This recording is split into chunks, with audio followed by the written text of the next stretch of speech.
In 1849, 2 years before Parowan was settled, Parley P. Pratt, on an expedition, came and camped here. He found water, he found big game, he saw that there was enough land to grow crops to support a new settlement. And after he did that, he planted that flagpole on that hill overlooking the land that would be settled as Parowan and a guide for other explorers that would come through.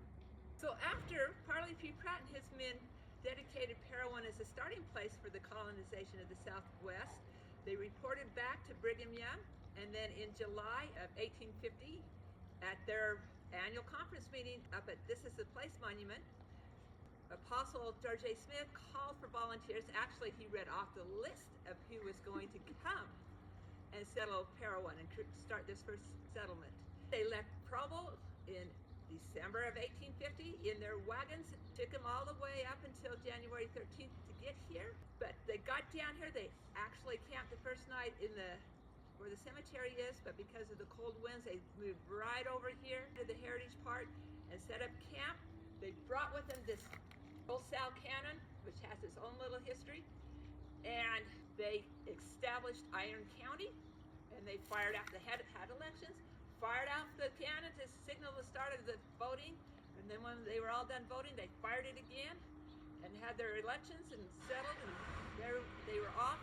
The kids, here we are in the snow, they set up some, they call it wiki-ups, as we call it wiki-ups, but some teepees, and they started school. There is no sloughing with these pioneers. They started school in this teepee. So if you needed to stay warm, you stayed by the fire. If you got too hot, you moved to the back of the room, just like the rest of us do at church and other meetings. And then from there, when spring came, they moved down to the town square and set up and began the colonization of Parowan. So now we're going to talk a little. So we've got this little monument here, plaque here, that talks about where these pioneers went from. So they came to Parowan, and then they went out to places, of course, we know, Cedar and Enoch, and then eventually down to St. George and Santa Clara. But they also, this is where the Hole in the Rock, over at the Rock Church, they were called to go settle the Hole in the Rock over in Blanding and Bluff. And then also they went into Arizona, California, Nevada, Oregon, Wyoming, and Colorado. Came from here. So that's why we're called the mother town of southern Utah and the Southwest, is because a lot of those early pioneers, they didn't stay here very long, went out. And then around the side is the plaque for how big Iron County originally was. It was a huge county until we got statehood, and then it got cut down.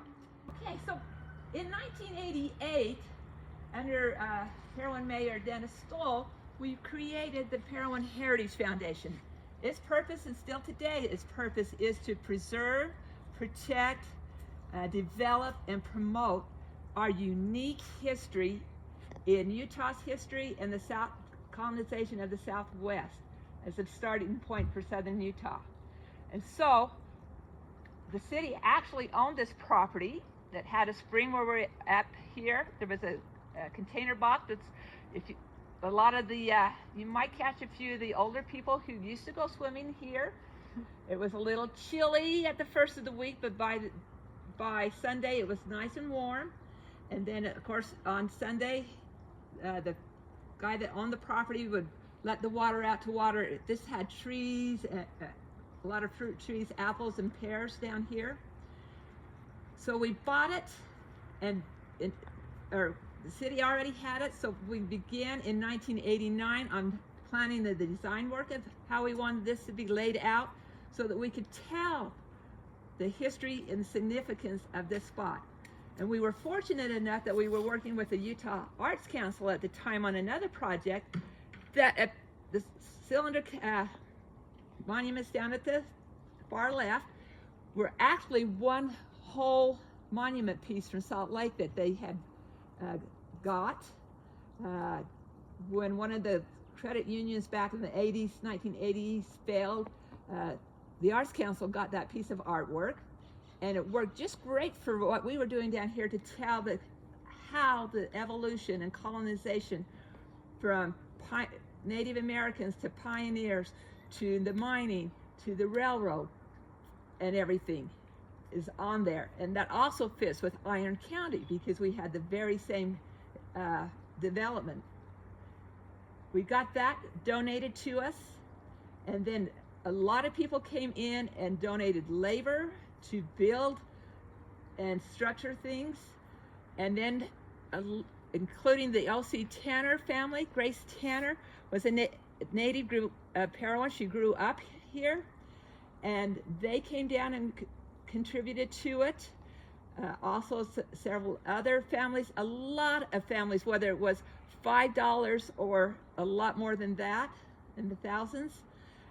Everybody contributed one way or another throughout southern Utah to build this.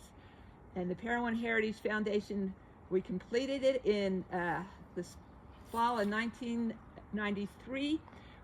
Very fortunate to have President Church of Jesus Christ of Latter-day Saints President Hinckley, Gordon B. Hinckley, came down for Parowan's birthday celebration on January 13, 1996, and we came up here after the program, and this was full, of people up here as he dedicated the Heritage Park and the monuments that were here.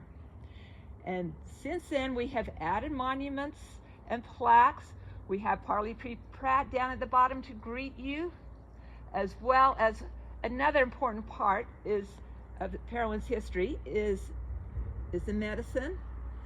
We have the Dr. Meeks cabin that talks about he was the first doctor here, and then he moved on. But Aunt Paulina is also down there, and the wonderful stories about her and her magic black bag that all the babies came in. So, and today we are still working, Parowan Heritage Foundation is still working on preserving this park and maintaining it in conjunction with Parowan City. They were and have been a great partner in this Heritage Park.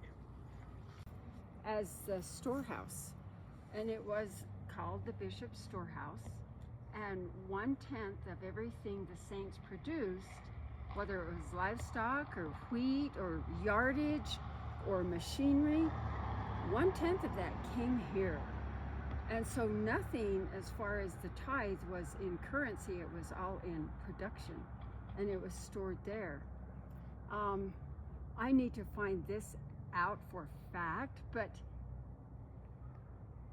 my understanding is it was the Relief Society who divvied that up so that it went to places of need, and that's why it became known as whatever it was, the Relief Society House or something like that. Anyway, the Relief Society had a big part of this Bishop's Warehouse and keeping it and then dispensing it to where the needs were. So the Parowan Dramatic Association was organized in 1851, and I find it really significant and interesting that one of the primary, if not the primary structures built, was to celebrate the arts and to be sure that this mother town nurtured and had a place for dancing. This was a dance hall, very, very first. That is so cool to me. And they had a dance every Friday, if not a few in between. But they also organized a choir, and so the music and the dancing, Brigham Young was insistent that that was in place and that it was built. So this evolved from what was called the Comedy Hall into the Opera House, and either one is really significant as saying what we were doing in Parowan and what was the primary structure and cultural piece. There were many plays, as well as the dances. There were plays put on from, I think I read, like the first couple of months after we were here, he said, we will have a production, we will have a play, we will, you know, organize this culture in a real arts way.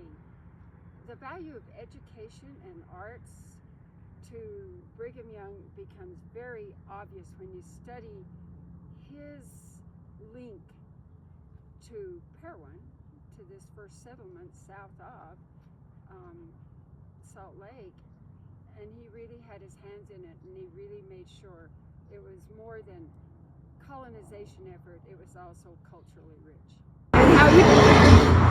This is the old schoolhouse. It's been moved to a number of places in this town.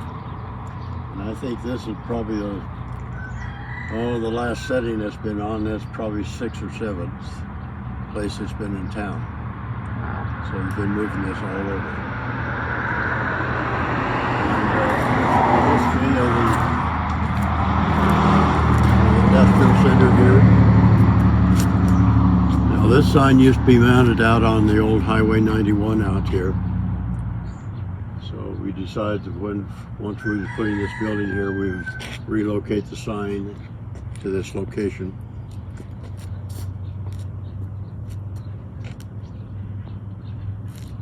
And then the rest of this area, where all the gravel is, was nothing but grass.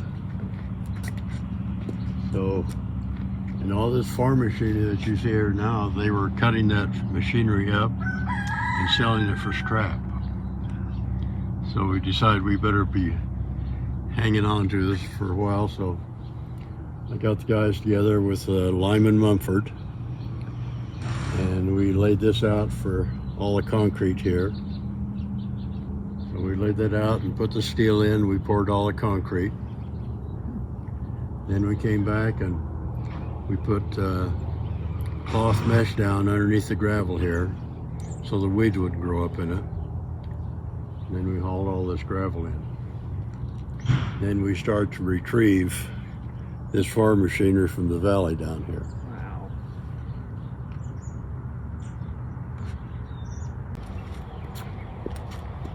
So this case tractor down here that's got the cover over it, that was the Haldermans, and they wouldn't release that until we built a cover to protect it. So I put the cover and drove the tractor, well, we pulled the tractor. Because that tractor had been sitting down in that pit for 45 years. And I put a battery in it, and I turned the key on, and it started. Just like that.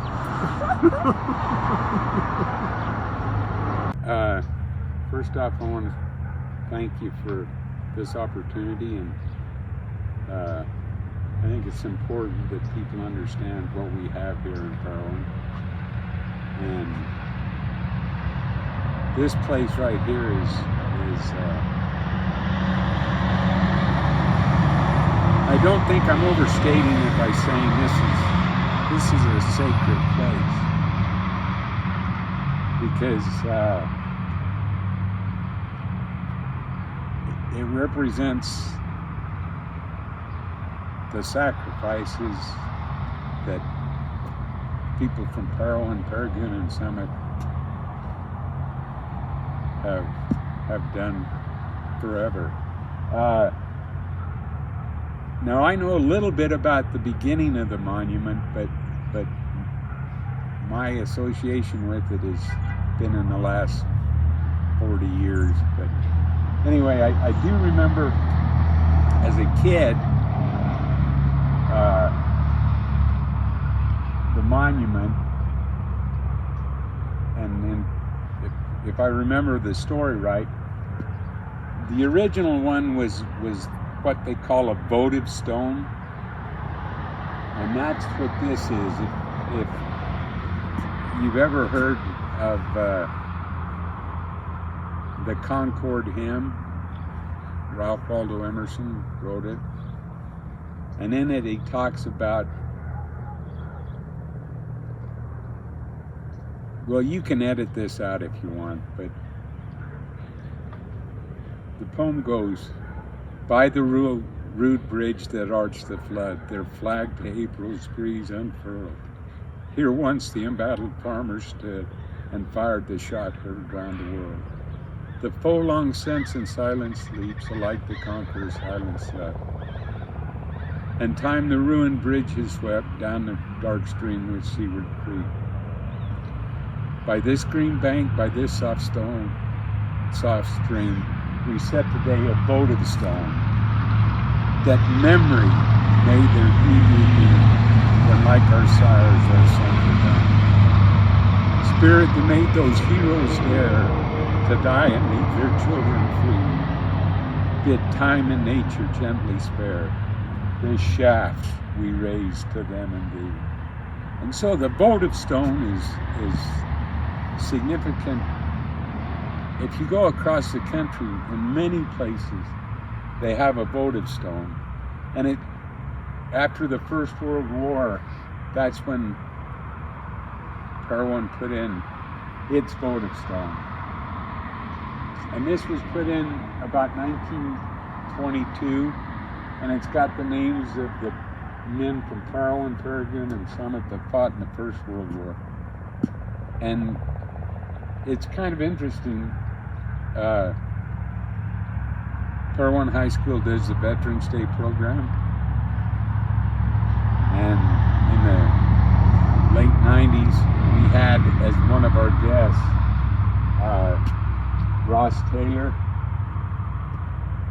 F. Taylor right here, and he was one of the last World War I veterans in Iron County, and he came to the school, and the kids got to see one of the last veterans of the First World War. And then, of course, thinking that this would be the last monument, along comes the Second World War. And that's when they put this base. And, back to this one, it was erected by the Service Star Legion. That was the predecessor of many of the veterans organization, and it was primarily the wives and mothers that erected this monument. And then World War II came along. These are the greens presented to the American Legion Post number 20 by the American Legion Auxiliary Post 20. And once again, the auxiliary is made up of the wives and sisters and mothers of the veterans. And this plaque was presented to the American Legion Post 20. And these are the names of the men that served in 1940 to 1946. And of course, the stars represent the ones that were killed in action. And so that was the monument that I remember. And we can go on, and we all have many, many relatives that are on it. And then in the late mid-90s, if you come around to this back side,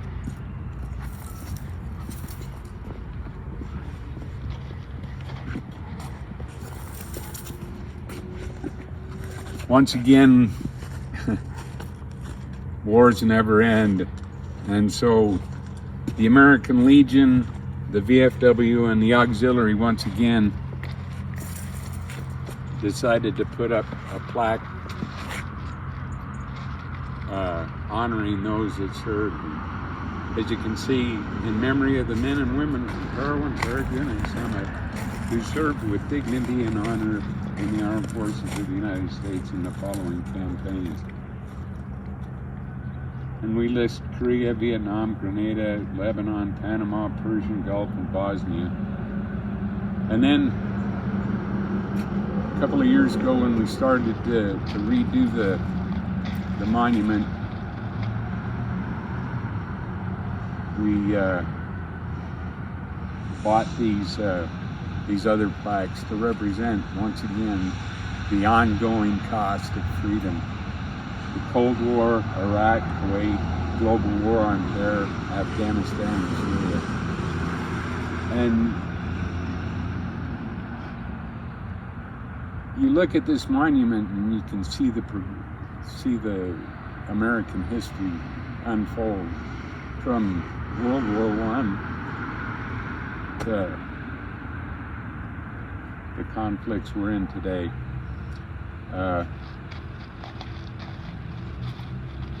The monument itself, and Kristen and Tony know, the monument originally, well, when they put the monument here, there were 4 pine trees on either side.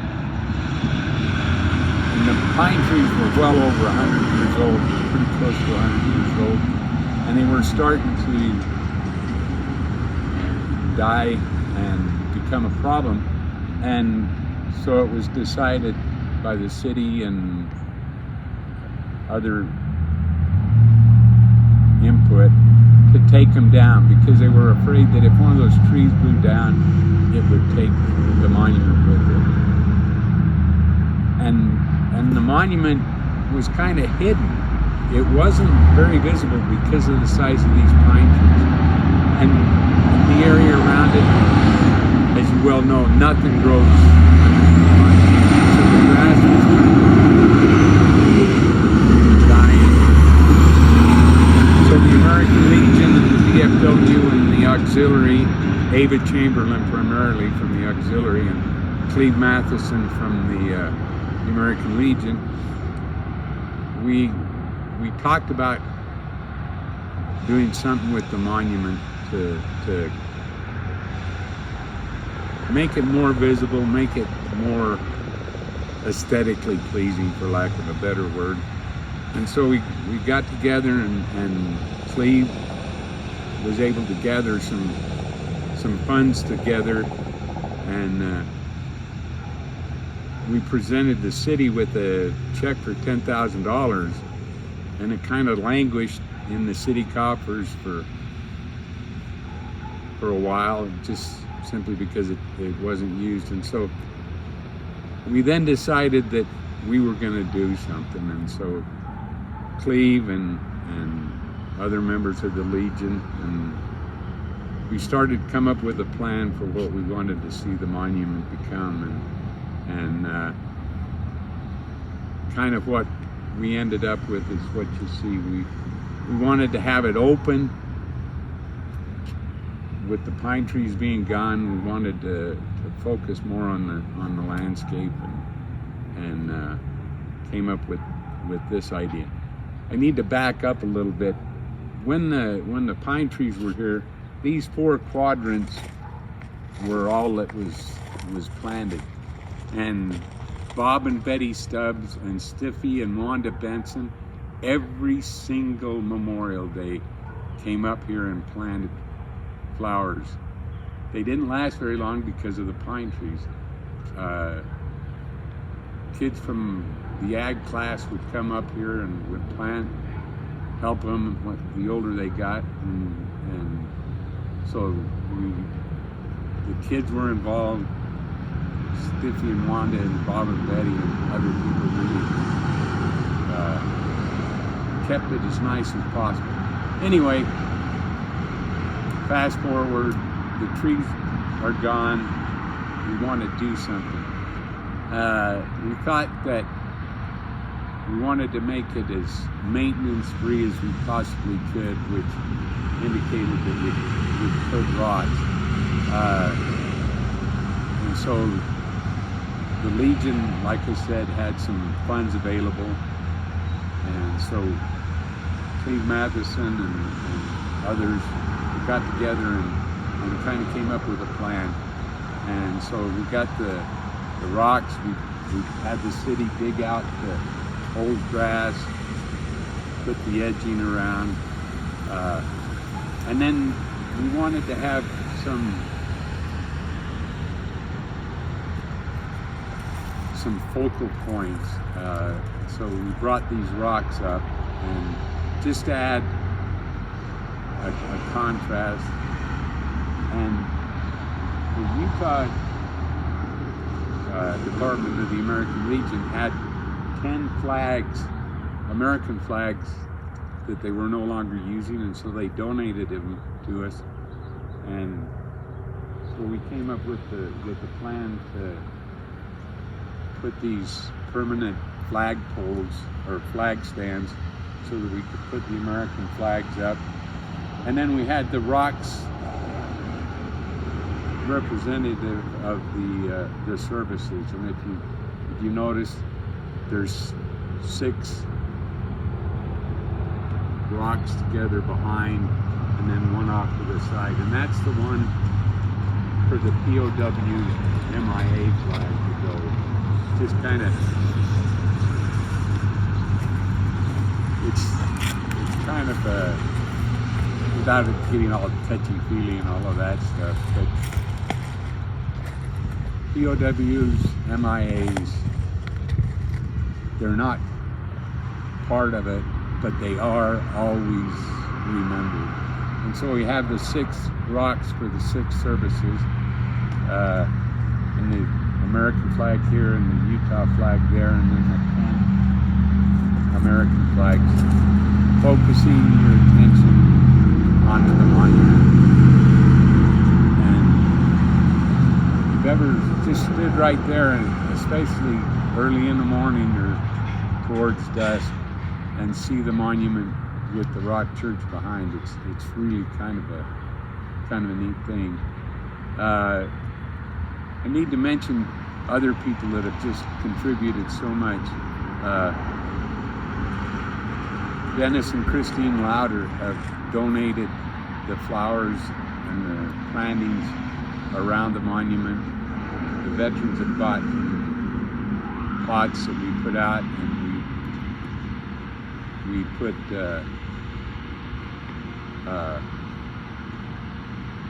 my mind just went blank. What petunias? It's called a patriot. Anyway, I'm rambling and I apologize. I get off in the theme easy too. But the main point I'd like to make is that the monument is ongoing. Every veteran,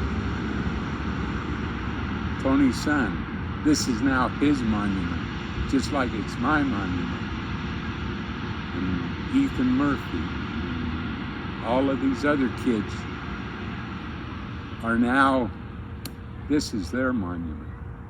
And it'll continue to be Parowan's monument,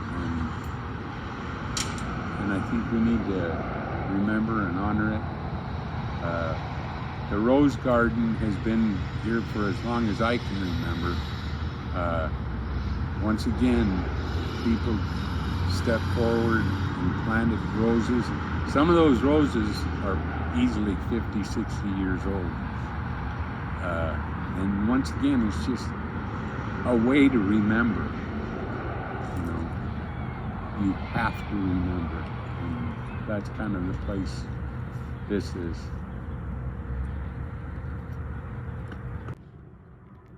A few years ago, when they were thinking about building the new city office, this was one of the spots that they were considering.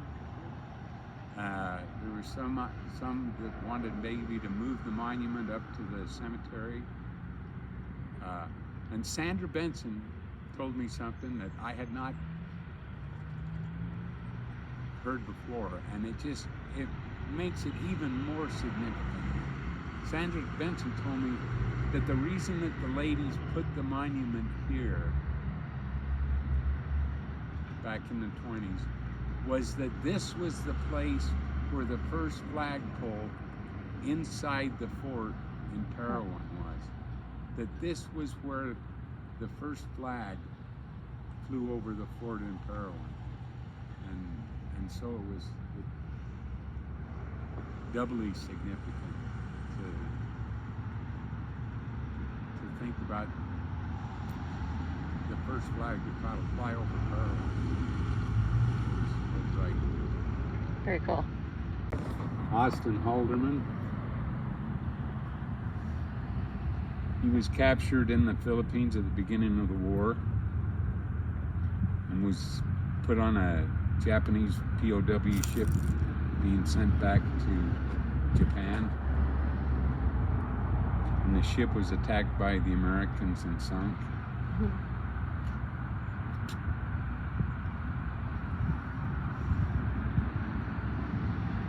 Earl Hyatt, Darlene Rowley's brother, oldest brother.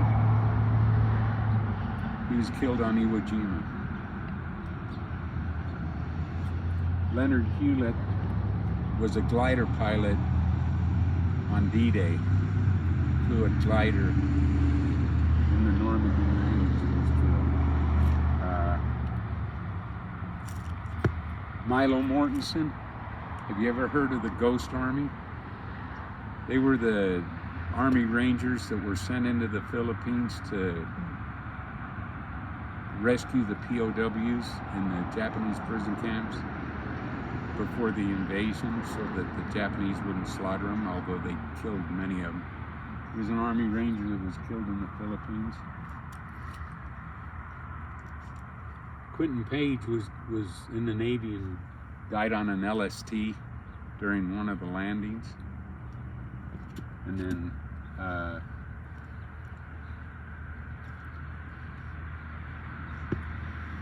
Brian Pendleton. He was my brother's boyfriend in high school. He was a couple of years older. He was killed on Okinawa. And you go up to the cemetery and Brian Pendleton and Earl Hyatt are buried side by side. And then Claude Adams over in Paraguna. He was a Marine, and he was killed on Peleliu, one of the bloodiest battles in the Second World War. And his body wasn't found till after the war, and then was brought home to Paraguna. Lyle Robb was a pilot. Dewey Topham was a POW in Germany and was rescued and then died later in an American hospital. And you know, you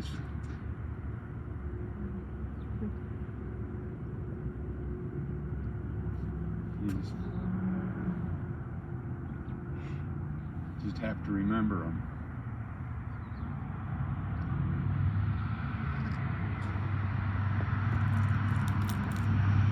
Right, whenever you're ready. Well, I would say the church came into being because of a need for a church in this community. So it was situated right in the middle of the fort that was built here in Parowan. Now the fort started down, I think that Hollyoak Lane. I can't think that one of those there's a big rock there that shows where it is. So it went 1/4 of a mile in each direction, which gives you a little bit of an idea what that looked like. And you can see from these pictures up here, kind of the outline of the fort and how the city was inside of it. Well, and this gives you an idea too. Inside the fort, they had their homes, their animals, their gardens were behind it, but it was still inside the fort. So everything worked inside there. So right in the middle of that, they made this building. And when the bishop of the area proposed that they build it, and then they got people to work on the architecture plan of it, and I think it was to be, oh gosh, can't think how long it was to be. It was 50 feet long by 45 wide, roughly. That's what they planned, and they figured it would cost about $8,000 to build. Wow. So the bishop held a community meeting, and 82 men pledged $7,495 at that first meeting. They all just gave their $75 or their $200, you know, but you could see that some were giving all that they really could afford. to make this happen, but they wanted to contribute. So it was off and running. And that was in about 1960, 61. And then not too long after, a couple of years, the basement was ready to be used for activities. They did some schooling down there. They had a stage in the south end so they could have plays, held their dances. It was just really the social life of town while they were working on this part. And in the beginning, when they did this building, they intended to add on. So when you look outside at the front of the building and you see this gray with these things that look like we've plastered over rocks, well, that was just rocks that someone later on did that made to look like rocks, because it was all lath and plaster when they first did it, because they were going to take this wall down and use it to build out. But then the city just grew so much, and it was the stake center and everything else, that they just couldn't really, this building just couldn't continue to house them all. So they never did build on. But you'll see pictures, I think even in the book that Kristen produces, you'll get pictures of the lath and plaster front.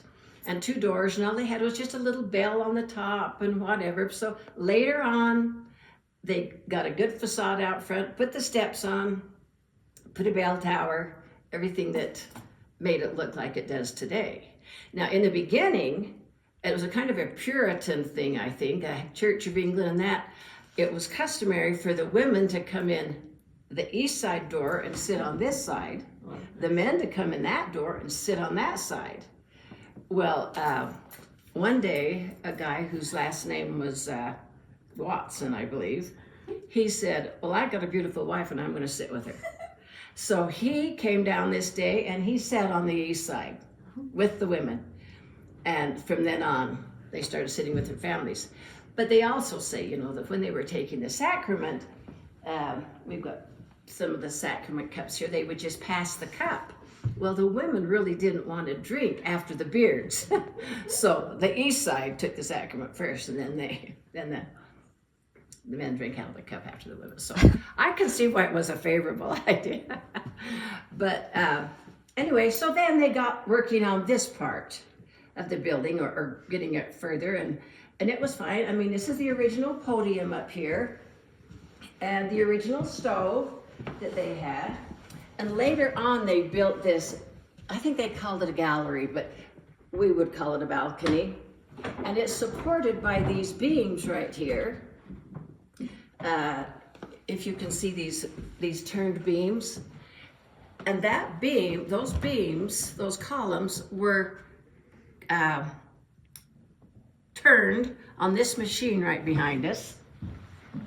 This water-driven lathe that William Wilcock right here was instrumental in getting it. They took steel left over from Johnston's army that they had left, and they took it and they redesigned it. You'll notice a cannonball right here on the lever of this. And they redesigned it, and so they did all these pillars in here, plus when they started their Pumai furniture business here in town, they turned the spindles for the chairs and for the tables, and a lot more things were done on this lathe. But I would say the most noted are the pillars that did hold the balcony up. Okay, so they did that, and that's when that other part came in, and then I think it pretty much stood dormant. Not dormant, but nothing was done for quite a while. When in 1978. 2 men came and replastered it again, and now it needs it again. But what had happened to this building from the time it was built until now, say, it really came into disrepair. It was really bad. The city wanted to knock it down. The citizenry mostly did not. They wanted to. It is the oldest edifice of its time, still standing. And so, you know, there were those who wanted to, there were some who didn't. But anyway, so the DUP had just, that's the Daughters of the Utah Pioneers thing. They had just started their camp in 1922. And that's where they started to group together and want to meet as daughters, you know, to try to preserve their pioneer heritage here in Parowan. And so they went to Salt Lake to talk to the president of the church to see if he would let them have this land. And he didn't want them to, he wouldn't give his okay. That's what he would do. Well, they weren't going to let it go. So they went back and back, and he finally said, I don't know what I'm going to do with you ladies. Okay, I'll give you a 99-year lease. So they got that lease, and at some point, they turned it over to the city. They gave that lease to Parowan, because I'm sure we really couldn't maintain it. But this place was bad. During the Depression, the people would come through and wander through. They'd pull off the wood. They pulled off the stairs. They pulled off everything they could to burn fires. Everybody, people, animals, everybody used the whole downstairs basement as a bathroom. It was awful. And what those women did to clean this place up was unbelievable. And so they got it to where they got donations and some funding and whatever, and they just restored it. And bought new rugs, and you know, they just got it back to working order. And so that's what we really appreciate about that. And the ownership of this building has gone back and forth between the DUP and the city. The city does own it. They're the ones who have it, and that's good, because we can work with them and keep the collection nice and cared for, and they pay a lot of our bills, you know, and things like that we have. Like the lights and water, things like that. Let's see. There was a time they wanted to dynamite the building. It was just really amazing that they did salvage it and keep it. So there's been a lot of caretakers through the years, and we just appreciate all of them, from the ones who gathered everything that, you know, whether you thought it made sense or not, or whether you thought this is just a bunch of junk in here, but everybody contributed a little bit along the way that's kind of been in charge, or the group, the DUP ladies, you know, fixing it up. So we have a good collection here now. In fact, we have people come in here from all over the country. And I can't tell you how many times people come in and they say, you've got items in this collection that we've never seen anywhere, in any of the DUP museums or anywhere else. You know, in fact, I'll just take you over here and show you one fun item, or one such item. We have this apple juicer right here that came from the Robert and Butella Halterman family. And a man recently came with the state, and he said, that is the most valuable relic we have in here. He said there are probably only 2 in existence still, and that is it. And I was closely associated with one of the Haldermans that donated that, and he said, yeah, they just threw the apples in, wormholes and all, ground it up and drank it. But apples and apple cider was the main drink, because they really couldn't trust the water at that point. So they would, apple cider was what they drank. Huh. So. Good day. It's another great day in Parowan, where everything is just a great small town. So first we're going to start with Parowan's name, not only the mother town of southern Utah, but this Native American name, which means evil water. So evil doesn't mean it comes from the devil. It means it's tricky, unpredictable. And a great example is that Center Creek runs through here, through the Dr. Pretty Meeks Park, Pioneer Farmstead and Park. And when Dr. Meeks moved over here, he would get occasional, every year in the spring runoff, and then of course those August monsoon weathers, Center Creek would rise and come up to the banks. And so you will notice that his cabin that he built is actually up off the ground, and originally it just sat on 4 corner rocks. and was open underneath. And the reason it was open underneath is so that when the water came up, the water would go under the cabin, and then after the waters receded, then the wind would dry out the ground underneath it so that it didn't get muddy and moldy and everything like a lot of homes along the creek would get. So that's why he built his home up on pillars, on the rocks. And then in 1994 through 96, the Dr. Pretty Meeks family organization came and helped the Parowan Heritage Foundation restore the Dr. Pretty Meeks cabin. And at that time, because of the skunks and everything else, it was a menace under the cabin. We decided that time, because we're not having the flash flooding that the pioneers experienced, to go ahead and rock off the rest of the bottom of the cabin there, that opening. So the opening is gone, but you can see those original rocks that are on the corner. So we'll come up. Dr. Pretty Meeks actually did not come with the first pioneers in January of 1851. He came down in May of 1851 with Brigham Young. And his assignment was to be the medical doctor here for the pioneers. And so everybody was still camped inside between the Heritage Park and moving into where the fort is around the town square. And so that's where he lived. And then finally, after a number of years later, when the Native American wars and disagreements and battlements that they were having was settled, then people started moving out of the fort. Now, Dr. Pretty Meeks not only was a medical doctor, he also built cabins. And so this is one of the 10 cabins that he built while he was here. And he moved his family out, well, actually him and his wife, out here to the cabin. And that was in around 1857. So that was over 150 years ago. And so the cabin is still intact with all of it, with the improvements that we've made, the renovations, the restoration work that's been done. And you can still see the chinking between the logs. And the chinking was not put in there to hold up the spaces in the logs. It was put there to protect the wind from driving the cold weather through. So it's more of a weatherization method than it is lighting up things. Okay,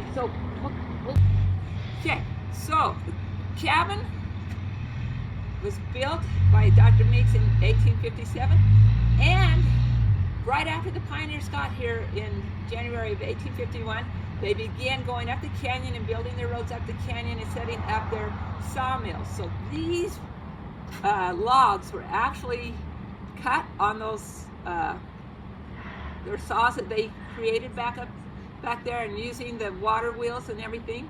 So they're nice and square. And if you notice in the corners how they're mited in, these guys have, I mean, after 157 years, this has not really shifted and got out of balance, because there's no nails in this. Not, today's fabrication of construction of homes, we use a lot of nails and other things to stabilize and keep houses true and square. Now, the other important feature of the cabin, and this is typical of cabins that were built back by the pioneers in the 1850s up until the 1900s, is along with the logs, they had adobe. And you will notice that some homes were built out of adobe and some were built out of logs. The adobe came from up the canyon, and they would mix that adobe clay with, as you can see, straw, rocks, and other materials to hold that together. And then they would put it into a kiln and fire it up and bake them. And they, for the most part, are really good. Now, their only detriment is water. And you can see after 157 years that the snow and rainwater has kind of slightly eroded the fireplace here. However, this is the best building material there is. If somebody would figure out how to do it cheaply and easily, adobe, of course it has to be thick, because in the summertime it holds the coolness in, so you don't have to use an air conditioner. And in the wintertime, once you get the fire built up for a couple of weeks, it starts holding the heat, and then you don't need heaters. So it's just a wonderful material, insulation, excellent. But somebody's got to figure out an easy, cheap way to manufacture it into production for homes. Okay, so now we're going to go inside the cabin.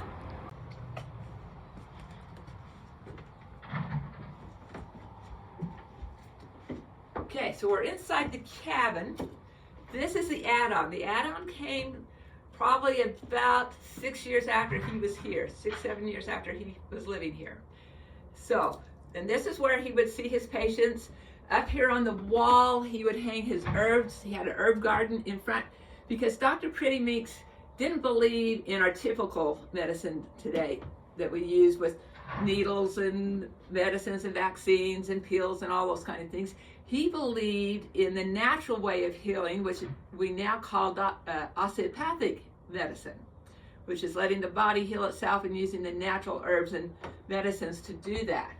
And so he would hang his herbs up here and dry them, and then when patients came in, or he went and seen patients, he would grind up the herbs and either make a tea or some sort of a pack and stuff like that, like a mustard pack or things like that to heal, or with fat to heal.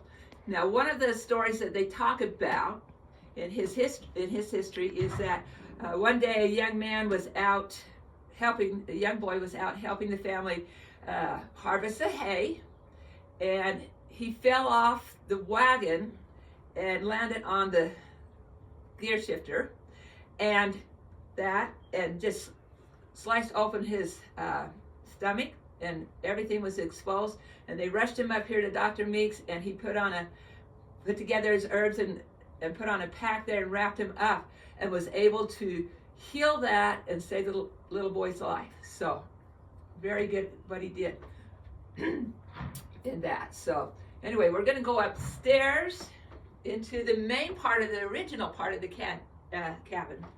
So when Dr. Pretty Meeks built the cabin in 1857, it was only this one-room cabin. And you can see that they used whitewash to kind of pretty up the log cabins the logs on the inside. And the wood floor here. Now, everything, the walls, the floor, the ceiling, everything is original, with just, a little renovation here and there. And also the fireplace over here, adobe, and you can see how thick that adobe is to hold the heat for them to cook. So as one room, according to his journal, they had a table sitting in the center. They had the bed over in that corner, and then they had chairs and probably some cupboards over here. And this was the kitchen area, the cooking area.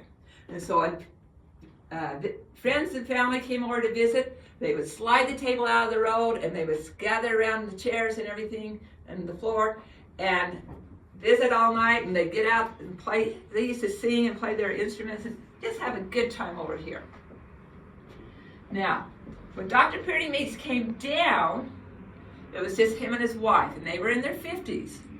And they really wanted to have children, but she wasn't able to have children. So the photos up here are pictures of him and his first wife. And so back in that time period, the Mormon pioneers were still practicing polygamy, which means you can have more than one wife.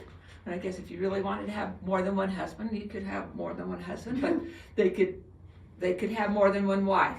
And so him and his wife had been talking about that. And one night he had a dream about going back up to Salt Lake and finding a certain street, and going down that certain street and seeing a home. And in that home, and going up and knocking on the door at that home, he would meet his second wife. And so in the morning he talked it over with his first wife, and she agreed, yes, go. So he went to Salt Lake, went down the streets of Salt Lake, found that street, went down the street, and there was that house, and went up to the house and knocked on the door, and a young lady answered the door, and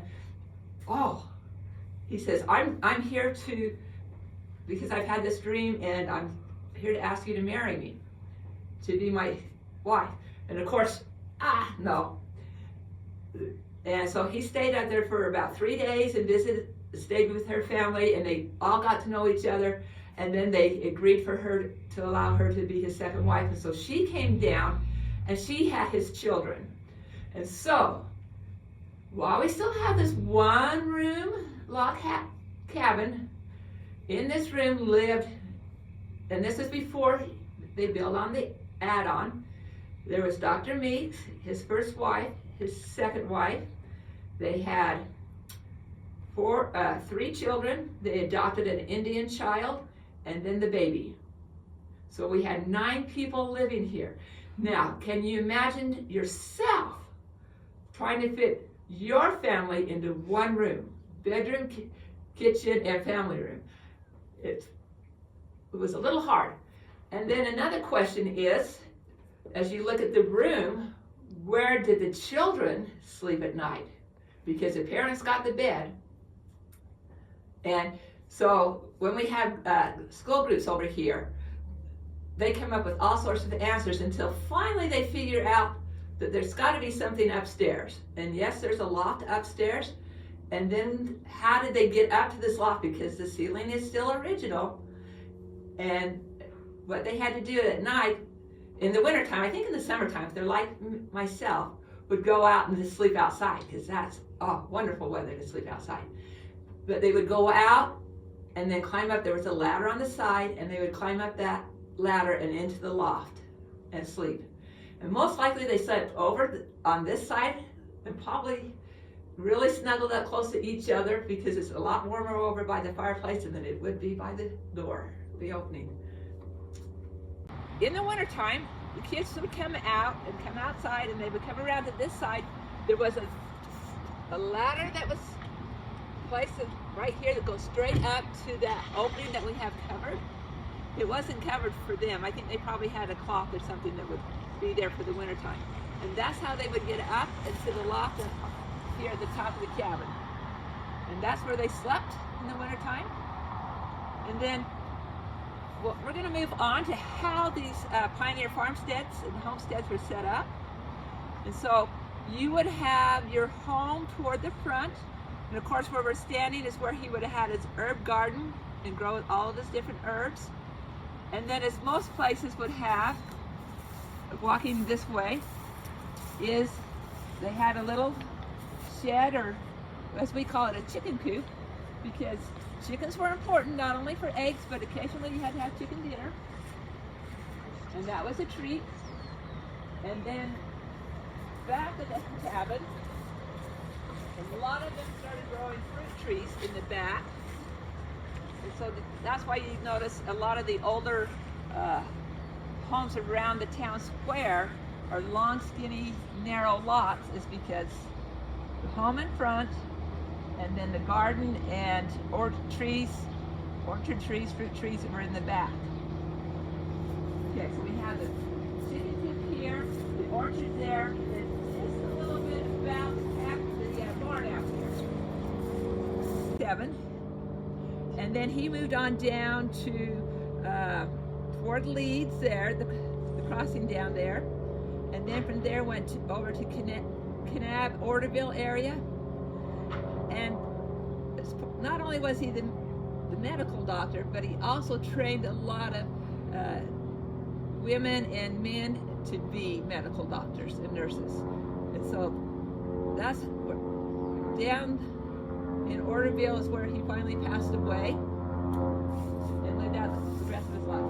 So he built this barn, and this is not a typical barn that most people think of. This is actually a livestock